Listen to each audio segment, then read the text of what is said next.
तो last video में मैंने आप लोगों को बता दिया कि आपको वी-स्टॉर्म क्यों खरीदना है।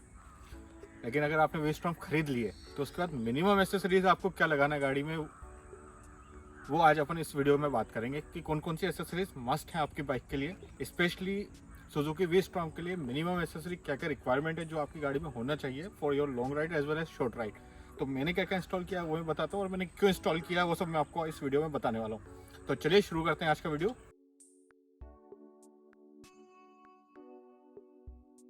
तो हेलो नमस्ते, कैसे हैं आप लोग? आई होप सब बढ़िया होगा। तो स्वागत है आपका इंजीनियर ऑन व्हील के एक और एपिसोड में।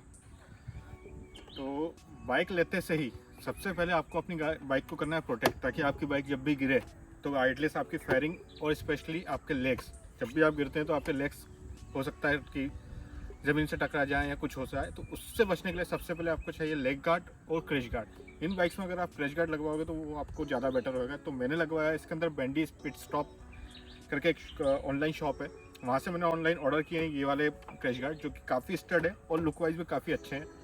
कुछ आपको लोकल भी मिल जाएंगे, जाना की तरफ से भी है, बट जाना के साथ में क्या है ना कि उसका जो क्वालिटी है वो थोड़ा सा ऐसा लगता है कि लो क्वालिटी का है, उसके जो स्टडी इतना नहीं है। और ये जो है ये काफ़ी स्टडी, क्योंकि इसके अंदर इन्होंने पॉइंट्स जो दिए हैं कनेक्शन के, वो अगर आप देखेंगे तो एक यहाँ पर दिया हुआ है जो आपके मेन फेयरिंग को कनेक्ट करता है, एक इसका इंटरलॉक है जो भी आपके मेन फेयरिंग को कनेक्ट करता है। इसके अलावा एक और पॉइंट दिया हुआ है जो कि यहाँ पर है, तो ये भी आपकी मेन बॉडी को कनेक्ट करता है। तो इस तरह से 3 पॉइंट कॉन्टेक्ट हो जाते हैं, जिसके कारण ये काफ़ी स्टडी हो जाता है। और अगर बाइक गिरती भी है तो आपकी बाइक के ऊपर कोई हार्म नहीं होगा, एज वेल एज आपके जो लेग्स हैं वो भी हार्म नहीं होंगे, क्योंकि आपका जो लेग होता है वो पूरा ये जो स्लाइडर्स हैं ये बचा लेता है। तो सबसे पहला काम आपको करना है कि एक अच्छा क्रैश गार्ड यूज़ करना है। मैंने ये वाला यूज़ किया है, कुछ दोस्तों ने मेरे यहाँ कुछ दोस्त हैं जिनके पास भी सुजुकी वी-स्टॉर्म है, उन्होंने कुछ ऑफलाइन स्टोर से भी लिए थे, बट उसमें प्रॉब्लम क्या थी ना कि उनका जो क्रैश गार्ड था वो पूरा यहाँ तक के कवर कर रहा था।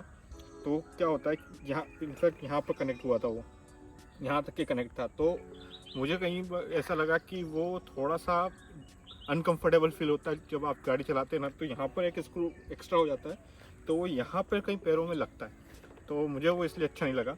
और जाना का ऑलरेडी मैंने बता दिया कि वो कल एक स्क्वायर आता है, तो लुक वाइज इतना अच्छा नहीं लगा और क्वालिटी भी थोड़ा सा कॉम्प्रोमाइज़ लगती है मुझे। तो ये मैंने लिया है, इसकी लिंक भी आपको डिस्क्रिप्शन मिल जाएगी अगर आपको लेना है। और इसका जो कॉस्ट था वो था लगभग 5,000 से 5,500 के आसपास, और जो इंस्टॉलेशन कॉस्ट था वो 300 350 रुपये लिया था एक लोकल मैकेनिक ने। आप इसको घर पर भी इंस्टॉल कर सकते हो, कोई ज़्यादा प्रॉब्लम आएगी नहीं, सारे इंस्ट्रक्शंस वगैरह मिल जाएंगे आपको, तो आप चेक कर सकते हो। क्रैश गार्ड के बाद में आपको सबसे पहले अपनी गाड़ी में इंस्टॉल करना है एक ऑक्सिलरी लाइट। जब आप लॉन्ग राइड्स पे जाओगे या पहाड़ों पे जाओगे ना, तो क्या होता है ना कि पहाड़ों पे अंधेरा जल्दी हो जाता है और वहाँ पर बहुत प्रॉब्लम आती है फॉग लाइट्स की। जब आप बारिश में चला रहे हो या जब फॉग है तो उस टाइम आपके जो लाइट्स हैं, जो कंपनी की तरफ से लाइट दी गई हैं, उसमें इतना विजिबिलिटी नहीं आती है। तो सेफ्टी पॉइंट ऑफ व्यू सबसे पहले आप काम कीजिए कि एक ऑक्सिलरी लाइट लगवा लीजिए। जो मैंने ऑक्सिलरी लाइट लगवाई है ये है HGC की तरफ से 60 वॉट का मैंने लगवाया है। इसका लगभग 60,000 ल्यूमिनस है, विच इज़ काफ़ी बेटर है। इससे ज़्यादा लगवाना वो सेंस नहीं बनता, बिकॉज कुछ कहीं कहीं अगर आप जाएंगे तो किसी स्टेट्स में बहुत सारे इसके रूल्स भी हैं कि आप 60 वॉट से और 60,000 ल्यूमिनस से ज़्यादा लाइट नहीं लगा सकते। ऐसे कुछ हर स्टेट्स के अपने अपने अलग हैं, तो आप ये लगवा सकते हो। इसकी लाइट्स काफ़ी अच्छी हैं और ये आपको विजिबल करेगा पूरे लॉन्ग राइड्स के अंदर, क्योंकि मैंने बारिश वगैरह में भी जब गाड़ी चलाता हूँ ना, तब ये बहुत प्रॉब्लम, यानी अगर मैं इसकी लाइट से गाड़ी चलाऊँगा तो बहुत प्रॉब्लम आएगी। तो इसलिए मैंने HGC की 60 वॉट्स की लाइट लगवाई है। कॉस्ट की ये लगभग 5 से 5,500 का रहा हूँ, और 5 से 5,500 के अंदर मुझे इसके साथ जो क्लैम्प्स हैं, क्लैम्प्स भी मैंने लिए हैं और इसके हार्नेस भी मैंने लिए। अगर आप हार्नेस लोगे तो आपकी वारंटी वॉइड नहीं होगी। अगर विदाउट हार्नेस आप लगाओगे, कहीं से वायर कट किया आपने, तो आपकी गाड़ी की वारंटी वॉइड हो सकती है। तो जब भी आप ऑक्सिलरी लाइट लगवा रहे हो तो मेक श्योर कि आप हार्नेस ले लो, ताकि वो प्लग एंड प्ले का सिस्टम रहता है, तो आप फटाफट उसको इंस्टॉल करवा सकते हो, जिससे आपकी वारंटी वॉइड नहीं होगी। और अगर आप सर्विस सेंटर जाओगे तो वो अननेसेसरी एक्स्ट्रा कॉस्ट लेंगे, तो सस्ते में अच्छा काम होता है। और ये जो आप देख रहे हो एक येलो है और एक वाइट है, स्पेशली क्योंकि इसके ऊपर एक कवर आता है येलो कलर का, ये तो ये आपको फॉग लाइट के टाइम पे काम देता है। और यही प्रॉब्लम आपको कब देता है, जब बारिश होती है। बारिश में इससे इतना अच्छा विजिबिलिटी नहीं आती, तो मैं क्या करता हूँ कि एक मैंने वाइट रख रखा है और एक येलो रख रखा है, जिसके कॉम्बिनेशन से मुझे हर राइड में इजी हो जाता है। तो ये था लाइट के बारे में। आपने आपकी बाइक सेफ कर ली, क्रैश प्रोटेक्शन हो गया, अगर आप गिरते हो तो आपके पैर वगैरह बच जाएंगे, ये सारी चीज़ें हो गई। आपको अंधेरे में दिख रहा है, आपको फॉग में दिख रहा है। बट इसके बाद में सबसे बड़ी प्रॉब्लम कहाँ आती है? नेविगेशन के लिए। तो नेविगेशन के लिए जो सबसे ज़रूरी चीज़ है वो है आपका जीपीएस माउंट, जहाँ पे आप अपने मोबाइल को माउंट कर सकते हो, जहाँ से आप अपने मैप देख सकते हो, रास्ता देख सकते हो। तो उसके लिए मैंने लिया है जाना का जीपीएस माउंट, जो कि मुझे लगभग 1000 रुपीज़ में पड़ा। और मैंने यहाँ पे इंस्टॉल क्यों किया है? क्योंकि जब आप बाइक चलाते हो ना, तो आपका जो कॉकपिट होता है वो प्रॉपर, अभी मैं आपको लगा के भी बता देता हूँ किस तरह का लुक हो जाता है। तो जब मैं यहाँ पे अपना मोबाइल इंस्टॉल करता हूँ तो कुछ इस तरह से यहाँ पे मेरा मोबाइल इंस्टॉल हो जाता है। तो इससे क्या होता है कि मुझे कभी भी रोड से नज़र हटाने की ज़रूरत नहीं पड़ती, पूरा मैप वगैरह सब कुछ मुझे यहीं पे दिखता है। अगर मैं हैंडल में माउंट करता हूँ तो उस टाइम क्या होता है ना कि मैं गाड़ी इस तरह चला रहा हूँ सपोज, और मुझे कहीं पर टर्न आया तो मुझे ऐसे करके देखना पड़ता है, उस टाइम मेरी रोड से नज़र हट जाती है, which is not good. So recommendation हमेशा मेरी यही रहेगी कि आप जीपीएस माउंट अगर यहाँ पर इंस्टॉल करते हैं तो ज़्यादा बेटर रहेगा। और जिनके मोबाइल थोड़े भारी हैं, जो वज़न जिनका ज़्यादा है, वो थोड़ा सा ध्यान रखना कि मोबाइल होल्डर जो है वो अच्छी क्वालिटी का लगाना। मेरे पास जो मोबाइल है, जो मेरा सेकेंडरी फ़ोन है, वो बहुत लाइट वेट का है, तो मेरे पास ये जो माउंट है इसमें काम चल जाता है, इससे मेरा फ़ोन गिरता नहीं है। बट अगर आपका फ़ोन हैवी है, जैसे आईफोन वगैरह जो है 14 और 14 प्रो 15 प्रो, जितने प्रो सीरीज़ हैं, जितने भी आईफोन के सीरीज़ हैं जो वेट हैं जिन फ़ोन में, तो उसका वज़न ये नहीं संभाल पाएगा, ये वाला माउंट जो मैंने लगा रखा है।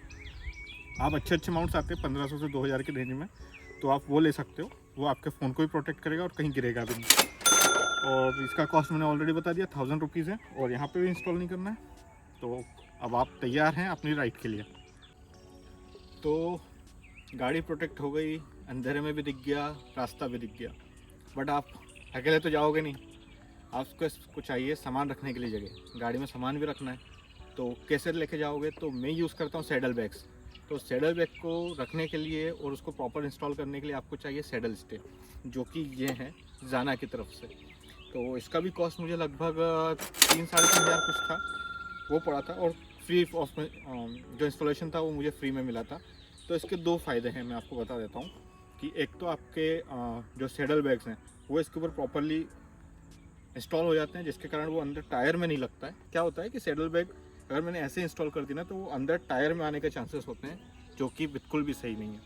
तो पहला काम तो इसका है कि आपके सैडल बैग को प्रॉपरली रखेगा। और दूसरा काम है कि जब आपकी बाइक गिरेगी, अगर आपने सपोज बैग्स वगैरह भी नहीं लगा रखे हैं, अगर बाइक किसी भी साइड से गिरती है तो आपकी बाइक को और पैर को, दोनों को प्रोटेक्ट करता है। क्योंकि अगर आप इधर देखेंगे, सपोज मैं इस तरफ बैठा हूँ ना, तो ये पूरा यहाँ पर एक कैविटी जनरेट हो जाती है, जिससे मेरा पूरा लेग बच जाता है। तो काफ़ी हेल्प होती है प्रोटेक्शन के लिए भी, एज वेल एज आपके लगेज सॉल्यूशन के लिए भी। तो केवल मैंने अपनी गाड़ी में इतनी ही एसेसरीज लगवाई हैं, क्योंकि मुझे इसके अलावा कुछ ऐसा लगा नहीं कि बहुत इंपॉर्टेंट चीज़ है।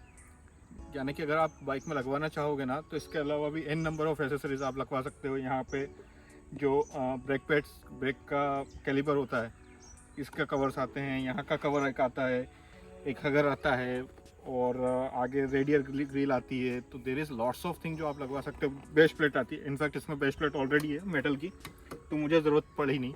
और लद्दाख भी कंप्लीट किया तो उसमें मुझे ज़रूरत पड़ी नहीं। तो आप चाहो तो n नंबर ऑफ़ चीज़ लगवा सकते हो, कुछ प्रॉब्लम नहीं है।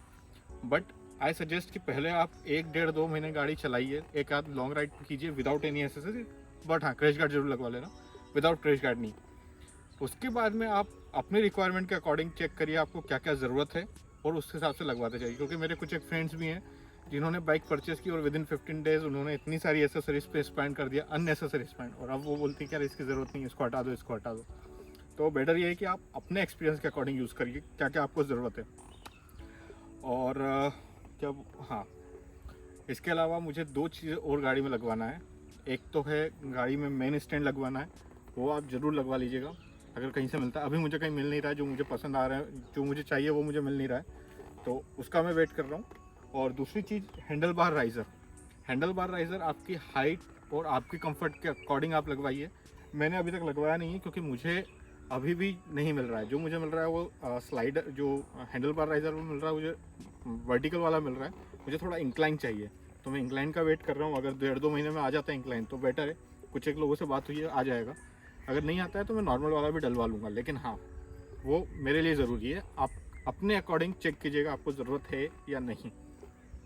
तो बस इतना ही था इस वीडियो में, जिसमें मैंने आपको सारी एसेसरीज बता दी है, मैंने क्या क्या इंस्टॉल करवाया है और आपको कहाँ से परचेस करना है, उसकी लिंक आपको डिस्क्रिप्शन में मिल जाएगी। तो आई होप अगर आप सुजुकी वी-स्टॉर्म लेने का सोच रहे हैं तो आपको पता है क्या क्या एसेसरीज आगे चल के आपको लेना है और कहाँ से लेना है, और अननेसेसरी आपको स्पेंड नहीं करना है। आई होप आपको इस वीडियो में कुछ इन्फॉर्मेशन मिली होगी सुजुकी वी-स्टॉर्म के बारे में और उसकी एसेसरीज के बारे में। अगर आपको वीडियो पसंद आया तो please hit the like button. अब जो दोस्त अगर आपका कोई दोस्त है जो वी-स्टॉर्म लेने का प्लान कर रहा है तो उसके साथ ये वीडियो शेयर कीजिए, और प्लीज़ कमेंट डाउन बिलो अगर आपको इस तरह की और वीडियो चाहिए। अगर आपको चाहिए कि मैं अब लगेज सॉल्यूशन क्या यूज़ करता हूँ, टोटल लगेज सॉल्यूशन, तो वो भी आप कमेंट डाउन बिलो कमेंट कर सकते हो। तो मैं भी आप उसके लिए भी एक वीडियो बना दूंगा कि आप क्या क्या लगेज मिनिमम कैरी कर सकते हो और किस तरह से कैरी कर सकते हो। तो करते हैं इस वीडियो का यहीं पर अंत। अब मैं मिलूंगा आपसे अगले व्लॉग में, तब तक के लिए आप मस्त रहिए, घूमते रहिए। Signing off, Subhash, bye bye.